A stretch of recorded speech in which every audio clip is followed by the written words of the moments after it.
But y'all check that out. That is actually my first kingfish I've ever caught. We took the bay boat offshore yesterday, went about 12 to 15 miles out, got into a few of these things, and it was an all-around good day. But I did have a few mishaps with the camera. I ran out of storage one time. It was getting a little bit windy. I was fishing on the boat yesterday with my dad. I handed off the phone to him yesterday to record this little part whenever I was catching this one, and he accidentally clicked the stop button, so we don't even have the footage from like half the fight. But I will roll the clips that I do have. I hope y'all enjoy those, and I'll see you right back here to clean these things up and do a little catch and cook for y'all.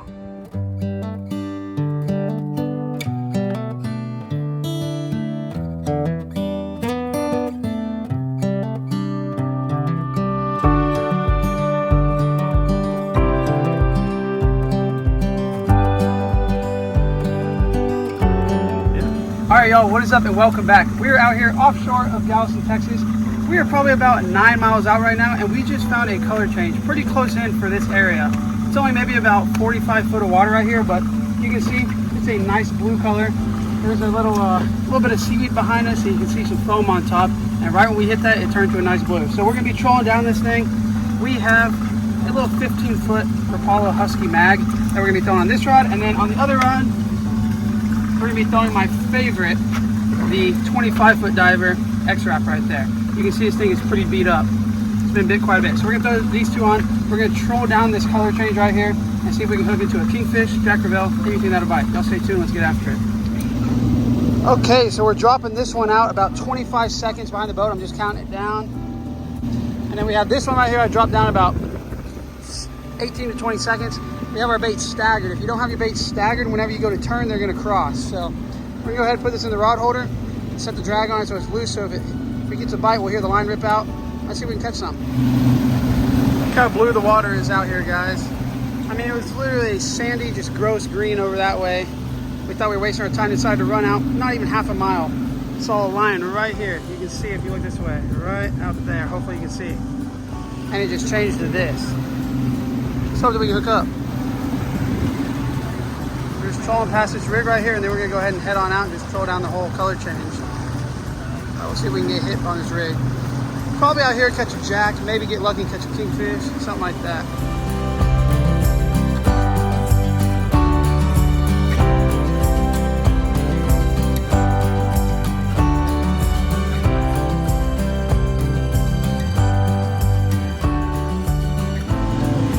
Okay, so we've been trolling down this reed line for about 5 minutes. We have quite a bit of seaweed in the water. You can see it over there. I don't know if y'all can see that or not, but there's flying fish just flying out everywhere. Tons of bait. Oh, we're about to run through a huge pile of bait in front of us. There's so much bait in the water right here. Let's see if y'all can see this. Look at all the bait around this seaweed.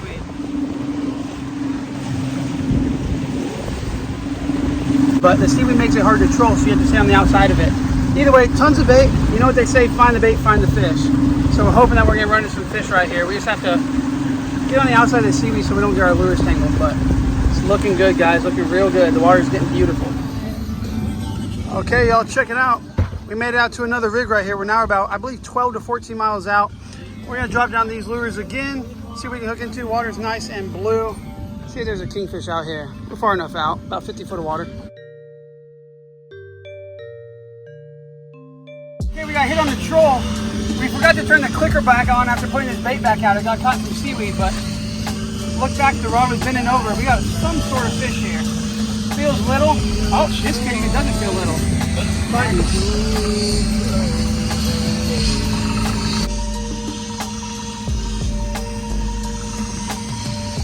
I feel some tail beats here. I'm thinking maybe a bonita. What is that? Is that a king?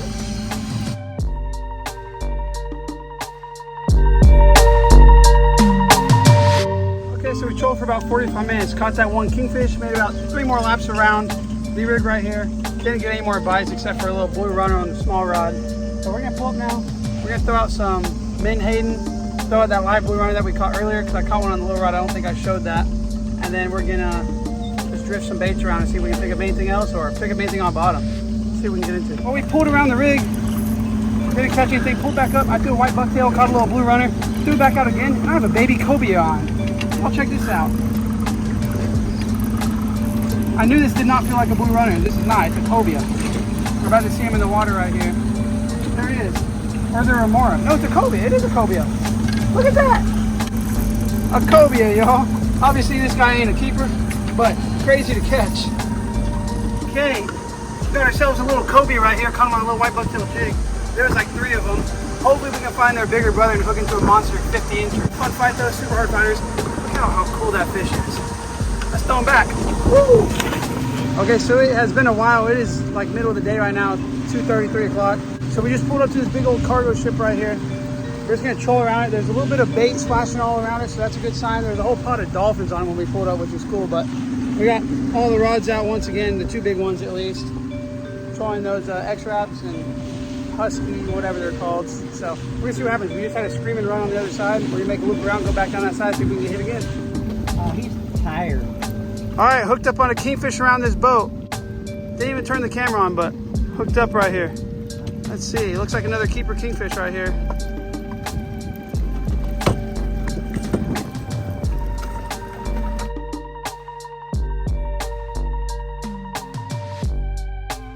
Well, after a whole full day offshore, it is now 5 o'clock in the afternoon. We've made it back to the jetty right here, and we're gonna head on in. So we'll see y'all back at the house to clean those kingfish up, and I guess to cook them.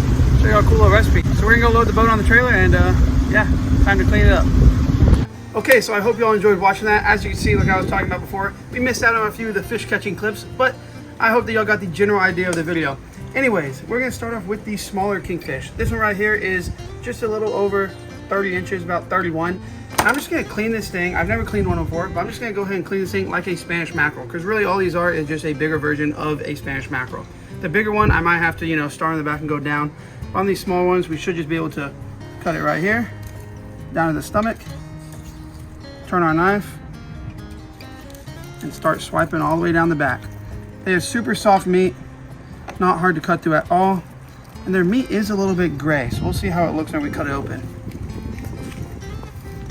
As you can see, I'm using this small fillet knife right here. This is just like the OG Rapala fillet knife that everyone has. I do have a Bubba blade, but let me tell you what, I think I'm done buying Bubba blades. These things are pretty expensive. They're like, I don't know, $60 maybe. And you'll check it out. This is the second one I've had that has a bent tip on it. It did not come like that, of course, but they both bent cleaning a slot redfish, which I just don't think is of the highest quality. That really shouldn't be happening. So that's the second one I had. And also, once they lose an edge, you'll never get it back. First is one of these little things. This thing has been running around for plenty of years and is always sharp. So we're gonna have to try to find ourselves a new fillet knife. So if you know any good brands, any fillet knives that you really like, Dexter, whatever, leave a comment down below. Let me know what y'all like to use. I guess I'm gonna have to try some new ones out. Okay, we knocked one side off of that king. Let's take a look at it. Looks pretty good. Got left a little bit of meat on here. Could have got a little bit more, but I'm not too worried about it. That's a nice hunk of meat. And what we're gonna be doing with these is, most people, actually a lot of people really don't like kingfish that much. I don't think it's gonna be bad, but what we're gonna be doing is we're gonna be making smoked fish dip, like I do with my Spanish mackerel, because as I've already said, this is basically just a bigger Spanish mackerel. So we're gonna have a bunch of smoked fish in here. We'll be able to make a ton of different dips and all that sort of stuff, and hopefully give away some to some friends and family. So let's go ahead and take the other side off, get that other big one out, work on that one, and then we'll see y'all in a minute. So we got both sides knocked off of that first kingfish. You can see them right here. They look pretty good, actually. We're gonna go ahead and take the sides off of this one. I'm gonna do this one a little bit differently because it's bigger. What I'm gonna do is, instead of just doing one solid swipe all the way up, I'm gonna work the lure down the back like this, as you would on these bigger fish. The reason I'm gonna do that, well, 2 reasons. One, this blade is not really long enough to fit all the way through. I don't think I'm gonna get a good consistent cut. The second reason is, these fish have a pretty big backbone right here that runs down them. And so what you have to do is cut a little bit on this side, then go up and over to on the other side, or you're gonna miss quite a bit of meat. I didn't miss a ton on the last one, nothing to be worried about. Maybe like a little, I don't know, 1/16 of an inch, but we're gonna try to get all of it off of this one. So let's get after it. Okay, we're just gonna go right next to the back, to the fins right here. We're just gonna get our knife in there. We're just trying not to cut through the backbone, but we wanna get as close to it as we possibly can.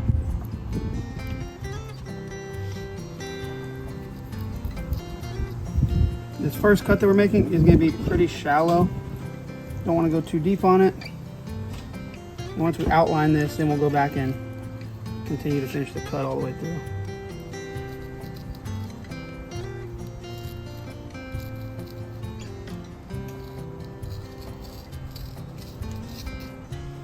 Okay, now we're gonna take our knife, stick in there a little bit more, and just start making it deeper.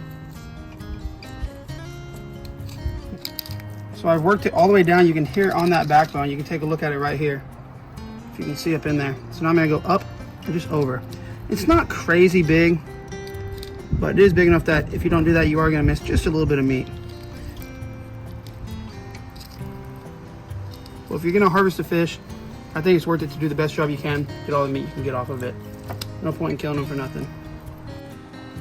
And I can already tell you right now, this bigger one is a lot softer than that smaller king. I've always heard people say they're pretty soft fish. Everyone knows they're pretty oily fish, but I'm actually impressed by how soft this thing is. So we go ahead and finish this off. Let's see what the fillet looks like. So we've cut down the backbone all the way out to the other side. We're just gonna finish off our cut here. Stick the knife through. And look at this fish just falling apart. Kind of crazy. And I will tell you what, we had it iced down perfectly. Caught it, immediately put it on ice in the cooler. We gaffed this thing, and it was a stone shot. My dad gaffed it right in the head. Immediately killed it, but put it straight on ice in the cooler, covered it in ice. I mean, just look, it's just mush. I don't know, pretty crazy though. That's a big fish right there. So we're gonna flip this fish over, knock the other side off, and then we'll see y'all back in the kitchen to put this in a brine and get it soaking so we can smoke it tomorrow morning. What I like to do is leave the skin on whenever I brine fish. It just helps it so it doesn't stick to the grill as much, and so you can get a really good smoky flavor without drying out your fish. It kind of keeps some moisture in the bottom there. So let's knock the other side off and we'll see y'all in the kitchen. Okay, so we're in the kitchen now. We have our kingfish right here, and it's quite a bit of fish. I have it cut up and it wouldn't fit in a bowl, so we just went ahead and put it in a little tray like this. And then I have my brine. We're gonna be brining this fish overnight. It's about 8 o'clock right now, so we'll let it go for 12, 14 hours, something like that, until I put it on the pit. You can see my brine right here. I added brown sugar, salt, and then just a little bit of seasoning for a little extra flavor. But usually I just do brown sugar and salt, put that in some water, melt it down so all the sugar and salt dissolve. Then you just pour it right over your fish. We're gonna see if we can do this without spilling a ton. And it looks like I might have made about 4 cups too much brine. I don't think it's gonna take that much in this pan. But we're gonna fill it all the way up. And we're just gonna make sure our fish is soaking down in it. Make sure that all gets coated. Oh, it's spilling, that's all right though. But that's pretty much it, guys. Then we're gonna wrap this, throw it in the fridge, and yeah, like I said, it'll sit overnight, and we'll see y'all tomorrow morning to put this on the smoker and let it go for a few hours on there before we put it all together and make our fish dip. All right, so it is 2 in the afternoon. This has been soaking for like 16 hours, I guess, which is plenty of time. It should be nice and brined. That's way longer than what I usually soak it for. Let's take a look at it. Oh yeah, there we go. You can see it's got that brown tint to it. And I don't know if you can tell from the video, but it kind of looks a little slimy and it feels slimy. So if you're doing this at home, that's what you're looking for. When it starts to feel slimy like that, that's how you know it's been sitting in the brine, it's getting good, it's ready to go on the smoker. We're gonna get that fire going, and then we'll see you all out there to throw it on the grill.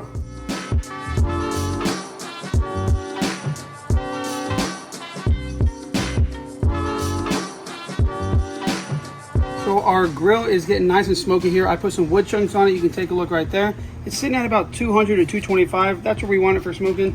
Low and slow is the trick right here. We're just gonna take our fish and we're just gonna lay it around the outside, indirect heat. Some people do just put their fish on the grill and just basically just grill it, and then they call it smoked fish dip. It does get a little smoky flavor, but I actually want to legit smoke my fish. So to do that, we gotta cook it for quite a while so it gets all that smoky flavor in it. So there we go. That's a huge chunk of fish right there, a few big ones. And I think it's gonna be super good. As you can see, we have some massive chunks of fish right there off of that one. Pretty big fillets, and then we have these nice smaller ones, which actually look quite a bit better. They're super firm compared to the bigger ones. But now what we do is close the lid and try to keep that temp at around 200 for at minimum 30 minutes, but we're gonna go for maybe an hour and a half even, maybe even longer, depending on how it looks. We're trying to get it dried out on top, but still have some moisture in the bottom. So let's see what it looks like in, let's say 30 minutes, we'll check.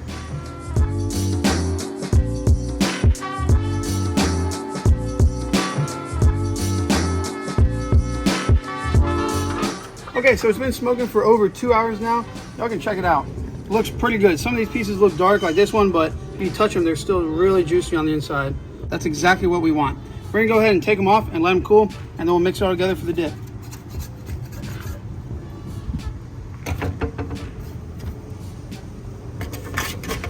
So it is the next day. We're back in the kitchen right now. I let the fish cool down overnight, just threw it in the fridge, and then I also had to go to the store and get the rest of my ingredients. So we're gonna finish it up today, and we're gonna be able to try it out for lunch over here. But I'm gonna go over the ingredients real quick. Of course, we have the star of the show, which is just a ton of smoked kingfish right here. Super delicious, looking really good. As you can see, I've been picking away at these.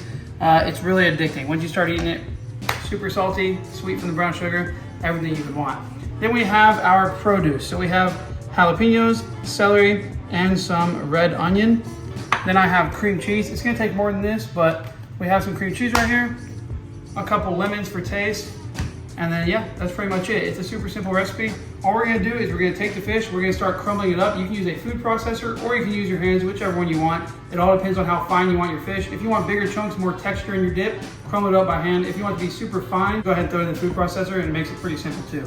We're gonna crumble that up, throw it in here, add all of the produce, add in the cream cheese until we get our desired thickness, add a little bit of lemon to taste like I said, and then it's ready to eat. This is super simple, should take no more than maybe about 20 minutes, so let's get after it.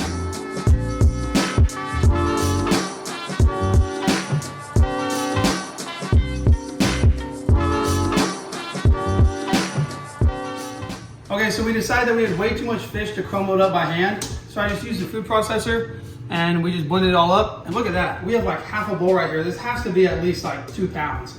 Next thing we're gonna do is add in all the fresh produce. We're just gonna mix all this together so it's nice and evenly spread out. And now we're gonna go in with our cream cheese. We're actually gonna use 3 sticks. So this is just one right here, but it's gonna take quite a bit because we have quite a bit of fish. If you don't have this much fish, maybe you just have a couple little Spanish mackerel or something, one should be fine. And all we're gonna do now is just stir this together until everything gets mixed super thoroughly. So the last 2 things we're gonna add to our dip is some lemon juice, about 1 whole lemon or more, it's all to your own taste. And then we're gonna add some Tabasco in there, also to your taste. Okay, so you know we had to pull the presentation out. We got it plated up right here. We got some lemons, we got the club crackers because it goes great with it. Let's go ahead and give it a taste test. Squeeze a little bit of lemon on there. Cheers. Well, that was absolutely amazing. Like always, smoked fish dip is one of my favorite ways to make any type of the mackerel species. And what just an amazing day out on the water, guys. To head out and catch my first kingfish ever in a bay boat nonetheless. We were like 12 to 15 miles out, somewhere around that range. The water was super nice and blue and we hooked into something, and this is like a full circle moment. Went out, caught the fish, brought it home, smoked it, made some delicious dip that we can enjoy. I hope you guys enjoyed watching. Don't forget to hit that like button, leave a comment down below, subscribe if you're not already. If you are, like always, thank you so very much. That's it for right now, and until next time, peace.